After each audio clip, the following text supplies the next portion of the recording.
ہم نے اس کے ثبوت بھی دیکھے ہیں، تو لوگ تحفظات کا شکار ضرور ہیں، لیکن اس بات میں کوئی دو رائے نہیں ہے کہ مسلم لیگ نون آزاد کشمیر الیکشن میں سب سے زیادہ اسٹرانگسٹ پارٹی ہے انشاءاللہ تعالیٰ. اور اب میں کل پرسوں وہاں جا رہی ہوں تو انشاءاللہ تعالیٰ آپ دیکھیں گے یہ بات. جی ایک منٹ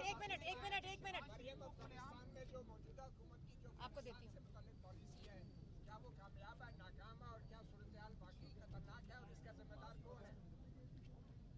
میں اس کے بارے میں یہ بات کرنا چاہتی ہوں کہ آپ کو پہلے اپنے گھر کو دیکھنا چاہیے، اپنا ہاؤس اینڈ آرڈر کرنا چاہیے، اور بدلتے ہوئے سیاسی حالات اور اپنے پرسنل جو آپ کے حالات ہیں ان کو ملحوظ خاطر رکھتے ہوئے آپ کو پاکستان کی فارن پالیسی نہیں بنانی چاہیے.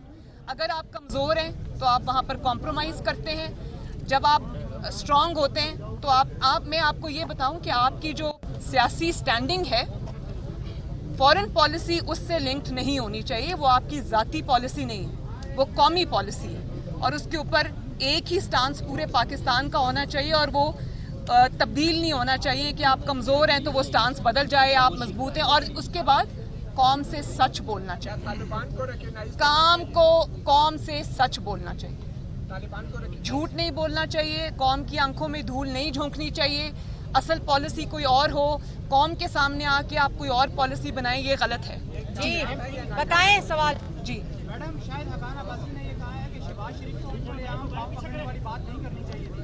آپ کی اس پر کیا اسٹیٹمنٹ؟ ان کا شاید خاقان عباسی صاحب کا اسٹیٹمنٹ ہے کہ ان کی جو میں نے وہ اسٹیٹمنٹ سنا ہے، انہوں نے کہا کہ سیاق و سباق سے ہٹ کر ان کی بات کو پیش کیا گیا، تو خود ہی انہوں نے وضاحت دے دی اس بات کی. بتا دیں، آپ نے کشمیر الیکشن کی بات کی، ریگنگ ہو رہی ہے، تو اس کا مطلب یہ ہو کہ ماضی میں جتنے الیکشن ہوئے تو نون لنک کی ریگنگ کے ذریعے اقتدار میں رہی.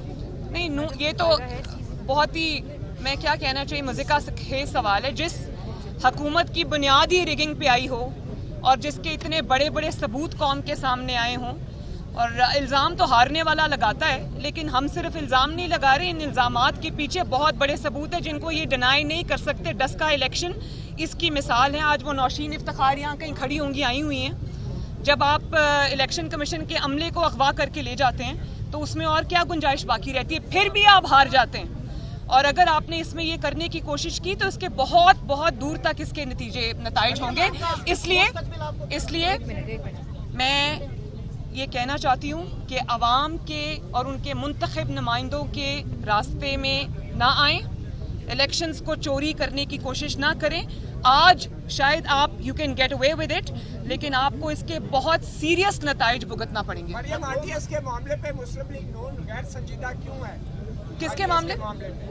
آرٹیس جو بیٹھ گیا تھا الیکشن میں، ابھی تک اس پارلیمانی کمیٹی کو بھی آپ لوگ غیر سنجیدگی سے لے رہے ہیں. تو کیا کریں؟ اور جب اس کا وقت آئے گا حساب کتاب کا تو وہ حساب کتاب ہوگا انشاءاللہ. حکومت کی تمام تر نااہلیوں کے باوجود پی ٹی ایم کوئی خاص مقصد حاصل نہیں کر سکتی. آنے والے وقت میں پی ٹی ایم کا مستقبل کیا دیکھیں؟ پی ڈی ایم نے بہت بڑے مقاصد حاصل کیے. پی ڈی ایم عوام کو یہ باور کرانے میں کامیاب ہو گئی ہے کہ اس سے زیادہ نالائق حکومت، اس سے زیادہ نااہل حکومت اور اس سے زیادہ عوام دشمن حکومت جو ہے وہ پاکستان کے 73 سالوں میں نہیں آئی. اور پی ڈی ایم کچھ کرے یا نہ کرے، عوام جتنی مہنگائی ہو گئی ہے، جس طرح سے لوڈ شیڈنگ ہو رہی ہے، گیس کی بندش کی وجہ سے صنعت بالکل گرائنڈنگ ہالٹ پہ ہے، ختم ہے، بند ہے. اور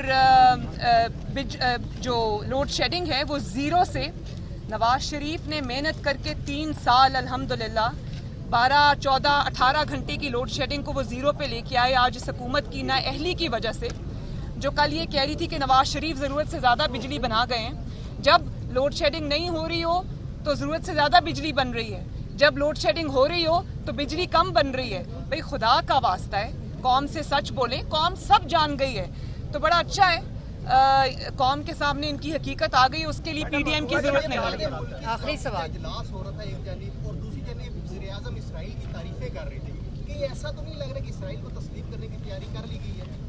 مجھے ایسا ہی لگ رہا ہے، اور اگر ایسا نہیں ہے تو سچ کیونکہ بہت ساری نیوز ایجنسیز، بہت سارے لوگ اس چیز کو رپورٹ کر رہے ہیں اور کوئی ڈینائل نہیں آ رہا. اور اگر ایسا ہے